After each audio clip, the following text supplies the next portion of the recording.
Hello, Randy Smith along with Chief Hydrogeologist Akin Owosina from the South Florida Water Management District headquarters here in West Palm Beach. And this is our weekly update of conditions that we have throughout the district as far as our water levels. And if you'll remember, we had record rainfall in May.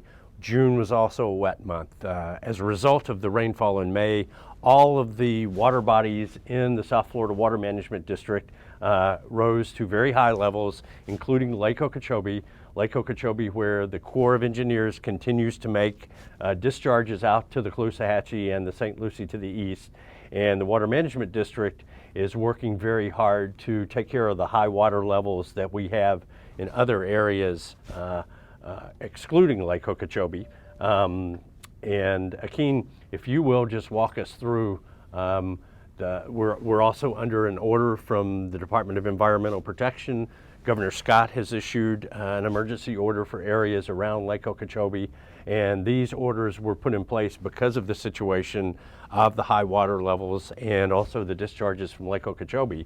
With the orders, it allows the Water Management District to do certain things which we are implementing, because what we're trying to do is do our part to prevent water from getting into Lake Okeechobee and to move water south. And Akin, if you walk us through what activities we're using.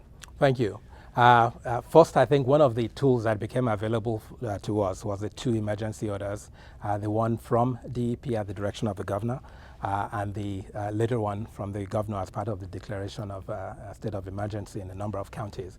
And what that's allowed us to do is to take some special operations, things that we typically could not do, and cut out some of the bureaucracy.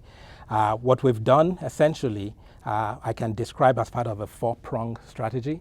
And the four key parts of the strategy we're implementing is, one, keeping water out of the lake that doesn't need to be in the lake.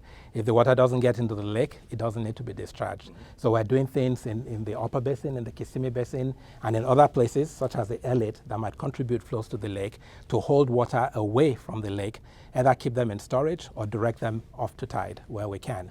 So for example, in the Elliott, we're taking special operations to route water towards the C18 off to tide, instead of letting it run to the Elliott where it might flow back into the lake. Or we route it to the Elliott, but we then take it through C51 to discharge to tide. Keeping water out of the lake was the first prong.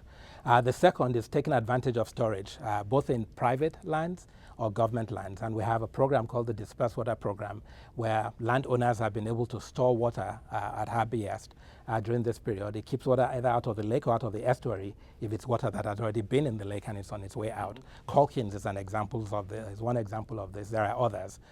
So that's the first two parts of the strategy, keeping it out and putting it in storage where we can. As part of the government side, or part of the public lands, we're taking advantage of the A1 FEB, which is a recent project that was recently completed, and the Elliott FEB to store water right now. The other two parts of the strategy we are implementing involves trying to promote water south to the extent we can. We're using all the structures and the assets we have to try to move water out of the lake into either storage, eventually into the STAs for treatment through the water conservation areas, and then on to tide or south towards Florida Bay. But to make that happen, the fourth prong of our strategy is that we need to create room in the water conservation areas. And we've taken a number of steps, including installing temporary pumps to actually move water around and out of the water conservation areas to tide. One of the examples I gave during the last report to the governing board was some action we're taking in Water Conservation Area 2A to pump water into Water Conservation Area 1. In the period since then, we've added a third pump at this location to allow us to create room in the water conservation areas for water to ultimately move south. And in that area, we now have three 42-inch pumps moving water into the Loxahatchee Wildlife Refuge, where it's discharged out of a structure S39 to tide. That's correct. So it's actually just moved in, just upstream of the structure. The structure is open, and we can shoot it off through the Hillsborough to tide. And also to the south of the system, along the L29, we also have temporary pumps that have been installed. We're anticipating some action soon, which we hope will happen maybe by on or before August 1st, to allow us to raise the L29 canal even further. Recently, we were able to raise it from 7.8 to about 8. and we're hoping that we'll be able to take it maybe up to 8.3. And what that allows us to do, it allows us to use a number of structure capacity that we have here more. It will raise stage water up along the L29, but it will get it out of the water conservation areas, push it on to tide or towards Florida Bay. And I think recently it would be safe to say that we've had a little break because it's been drier for maybe the last 4, 5, 6 days, and that may continue for a few more days. What is the outlook for our rainfall, keeping in mind that we are in the wet season? So. Yeah. We're fortunate. Historically in July, there's been this calm period when we don't have a whole lot of rain, and we seem to be right in that window right now. Over the last couple of weeks, 2 weeks or so, we've had some areas that have received well below average rainfall, and it's been very, very helpful to our strategy of trying to move water out, and we're taking advantage of that. In talking to our meteorologists, though, what we're expecting is that good fortune with low rains might continue through the rest of this week. But by the time we hit this weekend, maybe towards Sunday, we expect that we will run into a spurt of average or above average rainfall, which would create wet conditions again for a short period. But we think after that week that we might catch a break again until the end of the month. But what we're doing right now is we're following the forecast very tightly.